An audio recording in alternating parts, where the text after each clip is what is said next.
സാക്ഷാത് പരബ്രഹ്മ തസ്മൈ ശ്രീ ഗുരവേ നമഃ. വർഷങ്ങൾക്ക് മുമ്പ് 10, 25, 30 വർഷം മുമ്പ് അരങ്ങേറിയ ഒരു ലീല പറഞ്ഞ് നമുക്കിതിലേക്ക് പ്രവേശിക്കാം.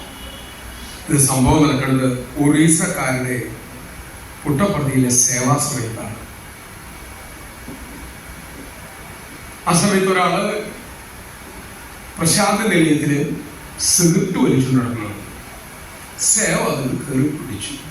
ഇവിടെ വെച്ച് വലിക്കാൻ മേലാന്ന്, ഞാനിത് ഇവിടെ വലിച്ചു തീർക്കുന്നു. ഇവിടെ വലിയ മോശന്മാരാണെങ്കിൽ അവിടെ ചെല്ലുമ്പോൾ പഞ്ചഭാവമായിട്ട് സേവാദന്മാര്. കാരണം അവർക്ക് പേടിയില്ല, അവിടെ അതിനെക്കാളും വലിയ ആളിരിപ്പുണ്ടെന്ന് പറയുന്നത് വളരെ വിനയാന്യതയാണ്. അവിടെ ചെല്ലുമ്പോൾ കാണുന്നു സിംഹക്കുട്ടികളും ഈ സ്ത്രീജനങ്ങളൊക്കെ വല്ല അച്ചടക്കത്തോടൊക്കെ അവിടെ കാണുന്നു. പുരുഷന്മാരൊക്കെ ചക്രവർത്തിയുടെ തന്നെ ഇങ്ങനെ ഒരു അല്ല വലിക്കരുത്, ഇവിടെയാണെങ്കിൽ നമ്മൾ അഞ്ചു കൊടുക്കില്ലേ, ഇത് വലിച്ചു തീർക്കുക. അപ്പൊ സൂത്രത്തിൽ പറഞ്ഞ് പുറത്തേക്ക് കൊണ്ടുപോകണം. ഇത് സ്വാമിയുടെ അല്ലേ ആശ്രമല്ലേ, ഇത് സ്വാമി തന്ന സിഗരറ്റാണ്, എനിക്ക് വലിക്കാതിരിക്കാൻ പറ്റില്ല. അപ്പൊ സ്വാമി പലതും കൊടുത്തിട്ടുണ്ട്, പക്ഷെ സിഗരറ്റ് കൊടുത്ത നമ്മളാരും കേട്ടിട്ടില്ല. പിന്നെ ഒരു മലയാളി സേവാദിലുണ്ട് ഈ ഒറീസ ഗ്രൂപ്പിന്റെ കൂടെ. ഇതിന്റെ പതുക്കെ കയ്യിൽ പിടിച്ച് നമ്മുടെ ആ പുറത്തേക്ക് ഇറങ്ങുന്ന ഗോപുരത്തിന്റെ ഇപ്പോഴുള്ള ക്യാൻറ്റീനിലുള്ള ഗേറ്റില്ലേ, അതിലൂടെ പുറത്തിറങ്ങി. ഭഗവാൻ ശരീരത്തിലുള്ള സമയത്താണ്. അതിനതിന് തൊട്ടപ്പുറം മലയാളിയുടെ ഹോട്ടലാണ് അവിടെ അധികം ഉള്ളത്. അവിടെ കയറ്റിയിരുത്തി ചോദിച്ചാൽ അല്ലാതെ ശരിക്കും സ്വാമി, എനിക്ക് സ്വാമി എന്താ 3 എണ്ണം തന്നു, 2 എണ്ണം വലിച്ചു വെച്ചു, 3ാമത്തെ വലിച്ചപ്പോൾ നിങ്ങൾ കയറി പിടിച്ചത്. ഇത് നോട്ട പറയേണ്ട കാര്യമില്ലോ. ചോദിച്ചു, കണ്ട മുസ്ലിമാണ്, എവിടെ തന്നെ കോഴിക്കോട്ടുകാരനാണ്, അപ്പൊ ഇയാൾ മലയാളിയാണ്, അപ്പൊ സ്വന്തം ആളായല്ലോ. അപ്പൊ ഇതെന്താ പരിപാടി? അപ്പൊ അദ്ദേഹത്തിന് കഥ വേണ്ട, അതവിടെ പറയാൻ പറ്റും. ഇതിന്റെ പേര് മുഹമ്മദ് എന്നാണ്. കോഴിക്കോടാണ് ജീവിതം. ബോട്ട് ഓടിക്കലാണ് ജോലി. എപ്പോഴും ജോലിയൊന്നുമില്ല, വീട്ടിൽ പട്ടിണിയുണ്ട്, മക്കളില്ല, നന്നായിട്ട് സിഗരറ്റ് വലിക്കുന്ന ശീലമുണ്ട്. ഒരിക്കലും ഒരു സംഘം അദ്ദേഹത്തിന്റെ അടുത്ത് കൊണ്ട് പറഞ്ഞു, ഞങ്ങളൊരു 50,000 ഉറുപ്പിക തരാം. 10, 30 വർഷം മുടക്കുന്ന സംഭവമാണ്, 25 വർഷം മുമ്പെങ്കിലും. അപ്പൊ ആലോചിക്കുക, 50,000 രൂപ വില ഇന്ന് വെച്ച് നോക്കരുത്. തരാം, ഞങ്ങളൊരു പൊതി തരും, അതൊരു ഫിഷിംഗ് ബോട്ടില് കയറ്റി ബോംബെയിൽ എത്തിച്ചാൽ മതി. അതിനുള്ള തുകയാണ് ഈ 50,000 രൂപ. ഇത് കഴിഞ്ഞു കഴിഞ്ഞാൽ ബാക്കിയും തരാം. അപ്പൊ കൊടുത്തുള്ള സാധനം ആപ്പിളും മുന്തിരിയൊന്നും ആയിരിക്കില്ലല്ലോ, എന്താ മയക്കുമരുന്നാണ്. അങ്ങനെ തയ്യാറാക്കും. ഇതൊന്നും ആലോചിച്ചു, ഏതായാലും എളുപ്പം പണി, അതായത് മത്സ്യം പിടിച്ചിട്ട് കാര്യമായിട്ട് കിട്ടാനില്ല, ഇതൊന്നും കൊണ്ട് കൊടുത്തിട്ട് 50,000 രൂപ ഒറ്റ അടിക്ക് വരും. കാശിനും കഷ്ടപ്പെട്ടിരുന്ന സമയമാണ്. അങ്ങനെ ഇത് വാങ്ങി യാത്ര ചെയ്തു. ഇങ്ങനെ ഗോവ തീരത്തോടൊക്കെ വലിയ ബഹളമൊന്നും ഇല്ലാണ്ട് അങ്ങോട്ട് പോയി. ബോംബെയിലെ അടുക്കാറാകുന്നതിന് ഏതാനും മണിക്കൂറുകൾക്ക് മുമ്പ് ഒരു ബോട്ട് ഇദ്ദേഹത്തിന്റെ അടുത്തേക്ക് വളരെ വേഗതയിൽ വരികയാണ്. അതിനകത്ത് വെളുത്ത താടിയുള്ള, നരച്ച് വെളുത്ത താടി മുടി, തലയിൽ വട്ടക്കെട്ടൊക്കെ കെട്ടി നീണ്ട ഒരു അങ്കി പോലൊരു കുപ്പായൊക്കെ ഒറ്റ ആളെ ഉള്ളൂ ആ ബോട്ടിൽ. നല്ല ബോട്ടുമാണ്. വന്ന് കയറിയിട്ട് പറഞ്ഞു, നീ ബോംബെക്ക് പോകണ്ട, ഇത് വാങ്ങാൻ ആരാണോ ബോംബെയിൽ നിന്നെ കാത്തു നിൽക്കുന്നത് അവരകത്താണ് ഇപ്പോൾ. നീ അവിടെ ചെന്നാൽ പോലീസിന്റെ കൈ പിടിക്കപ്പെടും.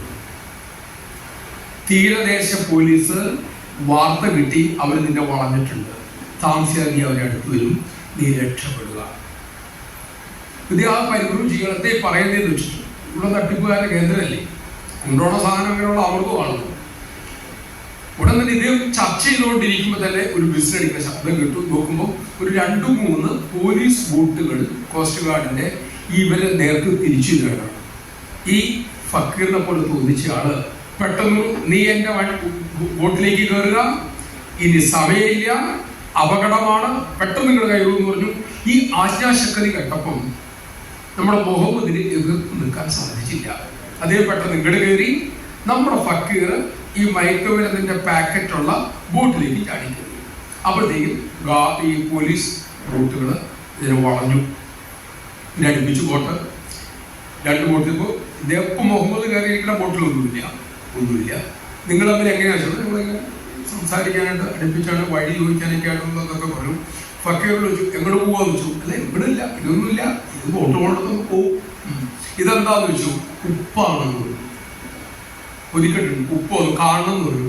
കാണിക്കാമെന്ന് പറഞ്ഞു. അദ്ദേഹം ഒരു തോൾസഞ്ചി ഉണ്ട്. ആ തോൾസഞ്ചിക്ക് ഒരു പച്ച മാങ്ങ എടുത്തു. പിന്നെ തോൾസഞ്ചി കൈയെടുത്ത് ഒരു ചെറിയ കത്തി എടുത്തു. എന്നിട്ട് ഈ മാങ്ങ ഇങ്ങനെ കീറി പുറത്തൊക്കെ വരുമ്പോൾ കണ്ടിട്ടില്ലേ, ഇങ്ങനെ മാങ്ങ കീറിയിട്ട് ഇതിൻ്റെ തലപ്പം കൊണ്ട് ഈ പാക്കറ്റ് കീറിച്ചാകും. അപ്പോൾ വെളുത്ത പൊടി അത് ഈ കത്തിയുടെ എഡ്ജ് കൊണ്ട് ഇങ്ങനെ കോരിയെടുത്ത് ഇങ്ങനെ ഇട്ടു. കഴിച്ചു നോക്കാറുണ്ട്. അപ്പോൾ പോലീസുകാർക്ക് പേടിയായി, എന്തെങ്കിലും വല്ല വിഷമാണോ എന്തെങ്കിലും അങ്ങൊന്ന് കഴിച്ചു എന്ന് പറഞ്ഞു. വെളുത്ത് കഴിച്ചു. നല്ല സാധനമാണ്, ആരോഗ്യത്തിന് ബെസ്റ്റാണ്. കഴിച്ചിട്ട് കഴിച്ചു തോന്നു. എല്ലാവരും കഴിച്ചു. നിങ്ങൾക്ക് മനസ്സിലായല്ലോ, ഉപ്പാന്ന് മനസ്സിലായപ്പോൾ മുഹമ്മദ് അന്തം വിട്ട് നിൽക്കുക. മുഹമ്മദിന് അറിയാത്ത സാധനം എന്താണെന്ന്. ഇപ്പം എല്ലാം തലക്കറങ്ങി വീഴുന്നു പറ്റോണ്ടി നിൽക്കുമ്പോഴാണ് നല്ല കൊഴുത്ത് നല്ല സന്തോഷത്തോടുകൂടി ഈ വെളുത്ത പൊടിയിട്ട സാധനം കഴിച്ചിട്ട് നല്ല സന്തോഷമായിട്ട് നിൽക്കുന്നു. അത് കഴിഞ്ഞ് ശരി നിങ്ങൾ പൊക്കോളൂ പറഞ്ഞാൽ പോലീസുകാർ പിൻവലിഞ്ഞു. അപ്പം മുഹമ്മദ് വിചാരിച്ചു ഇന്നേരെ കൂടെ കൂട്ടിയ നമ്മുടെ കാര്യം രക്ഷപ്പെട്ടു. കാരണം എന്താ, മിനിറ്റ് നേരം കൊണ്ട് ഉപ്പാക്കാം, മറ്റേ തിരിച്ച് മയക്കുമരുന്നാക്കാം, ഒരു പോലീസുകാരനെ പേടിക്കണ്ടല്ലോ. അപ്പൊ ഇങ്ങനെ നമ്മുടെ കൂട്ടത്തെ കച്ചവടത്തിന് കൂട്ടിയാൽ നമ്മുടെ കാര്യം രക്ഷപ്പെട്ടല്ലോ എന്ന് മുഹമ്മദ് ഓർത്തു. മുഹമ്മദ് പറഞ്ഞു നമുക്ക് ഒന്നിച്ചായാലോ എന്ന് വെച്ച് പരിപാടി. നിന്റെ കച്ചവടത്തിന് വന്നവനല്ല ഞാൻ. നിനക്കതറിയോ എത്ര കുടുംബങ്ങൾ നീ മൂലം നശിക്കുന്നുണ്ട്, എത്ര കുടുംബങ്ങളിൽ മക്കളില്ലാതെ. നിനക്ക് മക്കളില്ലാത്ത നിന്റെ അനവധ്യ ദുഃഖത്തിന്റെ മൂല കാരണം ഈ മയക്കുമരുന്ന് വിൽപ്പനയാണ്. നീ ശാപഗ്രസ്തനാണ്, നിന്റെ ദാരിദ്ര്യത്തിന്റെ കാരണമാണ് എന്ന് പറഞ്ഞ് ഈ ഫക്കീർ ഈ ചാക്കെടുത്തിട്ട് കടലിലേക്ക് നടത്തി പോവുക. ഇപ്പോൾ നിന്റെ കയ്യിൽ 50,000 ഉറപ്പിക്കേണ്ട, നിന്റെ കയ്യിൽ ഒരു പൊട്ട് സ്വന്തമായിട്ടുണ്ട്, നിനക്ക് രൂപ എന്നവരൊക്കെ പകത്താണ്. അവരിനി ഏറെക്കാലത്തേക്ക് നിന്നെ അന്വേഷിച്ച് വരികയില്ല, നിന്നെ ഞാൻ സംരക്ഷിച്ചു കൊള്ളാം. അപ്പൊ അന്ന് ആരാണ് എന്നൊക്കെ ചോദിച്ചു. ഒരു കടലാസ് കുറിപ്പം കൊടുത്തു. എപ്പോഴേയും വരുമ്പോൾ എന്നെ അന്വേഷിച്ചാൽ മതിയുള്ളൂ. ഇതും കൊടുത്തു. ഇദ്ദേഹം ബോട്ട് ഓടിച്ചു പോയി. അങ്ങനെ ഇദ്ദേഹം തിരിച്ച് കോഴിക്കോട് വന്നു. പിന്നീട് ആ ബോട്ടും കൊണ്ട് അദ്ദേഹം ഉപജീവനം ആരംഭിച്ചു. കുഴപ്പമില്ലാതെ മെച്ചപ്പെട്ടൊക്കെ വന്ന് രക്ഷപ്പെട്ട് ഇങ്ങനെ നിൽക്കുന്ന സമയത്ത് അദ്ദേഹം കോഴിക്കോട് ഒരു ടൗണിൽ വെച്ച് മിഠായിത്തിലൂടെ നടക്കുമ്പം ഒരു രഥയാത്ര നോക്കുമ്പോൾ ആ രഥയാത്രയിൽ അദ്ദേഹം കണ്ട ആ ഫക്കീറിന്റെ ഛായ ഒരാള്, മറ്റൊരാള് മുടിയൊക്കെ ഇങ്ങനെ വെച്ചൊരാൾ. അപ്പൊ ഈ രഥം ഓടിക്കണം ചെയ്യും. അതാരാന്ന് ചോദിച്ചു. അത് ഷിർഡി ബാബ. ഇതാരാച്ചു? അദ്ദേഹത്തിന്റെ അവതാരം. രണ്ടുപേരും ഇപ്പോഴും വെച്ചു. അദ്ദേഹം എല്ലാം ഇപ്പോഴും കേറിട്ട് ഉറപ്പാണോ? അതെ, എന്നൊന്നും കൊണ്ട് കാണിച്ചു തരാമോ? അപ്പൊ അതിനും ഒരു സംഭവം ഉണ്ടായി. മുഹമ്മദ് ഒന്ന് പച്ച പിടിച്ചു കഴിഞ്ഞപ്പം ഇദ്ദേഹം ഈ കാരണമാണ് രക്ഷപ്പെട്ടത്. ഈ വിലാസം വെച്ച് അദ്ദേഹം ബോംബെ പോവാണ്. ബോംബെയിൽ വിലാസമാണ്. ഈ ബോംബെയിൽ വിലാസം വെച്ച് പോയി അന്വേഷിച്ച് ചെന്നപ്പം ഒരു ഗള്ളിയാണ് വരേണ്ട വഴി. അതിലൂടെ പോയി ചെന്നപ്പോൾ ഈ അണ്ടർസ്റ്റാൻഡ് ചെയ്ത് ഇതാണ് അദ്ദേഹത്തിന്റെ സ്ഥലം ഇതാണെന്ന് കാണിച്ചു കൊടുത്തു. നോക്കുമ്പോൾ ഒരു കമാനം, അതിന്റെ മുകളിൽ പിന്നെ കാലം കയറ്റിച്ചിരിക്കുന്നു. അപ്പൊ ഇദ്ദേഹം വിചാരിച്ചു ഇത് മൂപ്പിന് കൊള്ളാതെ സ്വന്തം പടമൊക്കെ വീട്ടിൽ വെച്ചാണല്ലോ ഇരിക്കണേ. അങ്ങനെ അകത്ത് കയറി ചെന്നു. അല്ല അദ്ദേഹത്തെ ഒന്ന് കാണാൻ പറ്റുമെന്ന് ചോദിച്ചു. ആരെയാണ്? പിന്നെ കാണാൻ പറ്റുമ്പോൾ ഒന്ന് തുറന്നു കൊടുത്തു. അല്ല അപ്പൊ വിഗ്രഹം കണ്ടല്ലേ, കണ്ടോളൂ. അതല്ല, എനിക്ക് ആളെ നേരിട്ട് കാണണം. നേരിട്ട് കാണാൻ വൃത്തിയില്ല. 1918 അദ്ദേഹം ശരീരം വിട്ടല്ലോ. മുഹമ്മദ് പൊട്ടിക്കരഞ്ഞ വിഗ്രഹത്തിന്റെ പാദങ്ങളിൽ വീഴുകയാണ്. അന്നാണ് അദ്ദേഹത്തിന് സത്യം മനസ്സിലാക്കുന്നത്.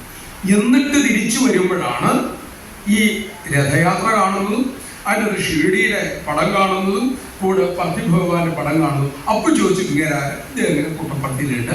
അങ്ങനെ പത്തിയിലെത്തി ദർശനത്തിനിരുന്നു. മലയാളി ഗ്രൂപ്പിന്റെ കൂടെ വന്നു. സ്വാമി പൊക്കി അകത്ത് കൊണ്ടുപോയി ഇന്റർവ്യൂ മുറിയിൽ വെച്ചു. പറഞ്ഞു, നീ പുകവലി നിർത്തണം. പുകവലി മൂലമാണ് നിനക്ക് മക്കളുണ്ടാകാത്തത്. വിഷമാണ്. നിന്റെ ശരീരം മുഴുവൻ വിഷലിപ്തമാണ്. അത് നീ മാറ്റിയേ തീരൂ. നിനക്കെന്നെ മനസ്സിലായില്ലേ എന്ന് ചോദിച്ചു. അപ്പൊ ഇദ്ദേഹത്തിന് മനസ്സിലായിട്ടില്ല. ഇല്ല സ്വാമി എന്ന് പറഞ്ഞു. നീ ഒന്നും കൂടെ ആലോചിക്കൂ എന്ന് പറഞ്ഞുകൊണ്ട് ഭഗവാൻ തൃക്കരം ഇദ്ദേഹത്തിന്റെ ശിരസ് വെച്ചു. അപ്പോൾ അദ്ദേഹത്തിന് ആ മുറി ഇങ്ങനെ ഒരു നനുത്ത് ആ മുറി ഇങ്ങനെ ഇല്ലാണ്ടാവുകയാണ്. പിന്നെ അദ്ദേഹം കാണുന്നത് ഒരു യുവാവായ ഫക്കീർ ഒരു വൃക്ഷത്തിന്റെ ചുവട്ടിൽ നിന്ന് ഈ മണ്ണുമാന്തി തീക്കല്ലെടുത്ത് കുക്ക തയ്യാറാക്കി മേടിക്കുന്ന ഭാഗം വായിച്ചിട്ടില്ലേ? ആ രംഗമാണ് അദ്ദേഹം കാണുന്നത്. അപ്പൊ ഒരാളിങ്ങനെ പോവാണ്. ചാത്തുപട്ടി എന്ന് വിളിച്ചു. അദ്ദേഹം തിരിഞ്ഞു നോക്കി. അപ്പൊ സ്വാമി ചോദിക്കുന്നത്, നിനക്ക് എന്നെ മനസ്സിലായില്ലേ എന്നൊക്കെയാണ്. ആ ദർശനം തീരുവാണ്. അന്നത്തെ ചാപ്പട്ടിയിലാണ് ഈ കോഴിക്കോട് പോയ ആ മുഹമ്മദ് പാദത്തിൽ കെട്ടിപ്പിടിച്ചു. സ്വാമി, എനിക്ക് അന്ന് അങ്ങേ കിട്ടി, ഞാൻ മറന്നുപോയി, ഞാൻ വിട്ടാലും എന്നെ ഉപേക്ഷിക്കരുത് കേട്ടോ. അപ്പോഴാണ് ഭഗവാൻ 3 സിഗരറ്റ് പുരുഷ സത്സായി സൈന്യത്തിൽ സിഗരറ്റ് ഉണ്ടാക്കിയത് മാത്രമേ ഞാൻ വായിച്ചിട്ടുള്ളൂ, വേറെ ഉണ്ടല്ലോ എന്നറിയില്ല. ഇത് വായിച്ചു കൊടുത്തുള്ളൂ. ഇതൊന്ന് ഭക്തി, ഒന്ന് ജ്ഞാനം, ഒന്ന് വൈരാഗ്യം, 3 വലിക്കുന്നതോടെ നിന്റെ പുകവലി തീരും. അവതാര പുരുഷന്റെ സങ്കല്പമാണ്. അങ്ങനെ ഈ 2 വലിച്ച് 3ാമത്തെ വലിക്കുമ്പോഴാണ് നമ്മുടെ സേവാദകളെ കയ്യിൽ പിടിച്ച് പുറത്തു കൊണ്ടുന്നത്. ഇപ്പോഴും നമ്മുടെ കൂടെ ഭഗവാനുണ്ട്.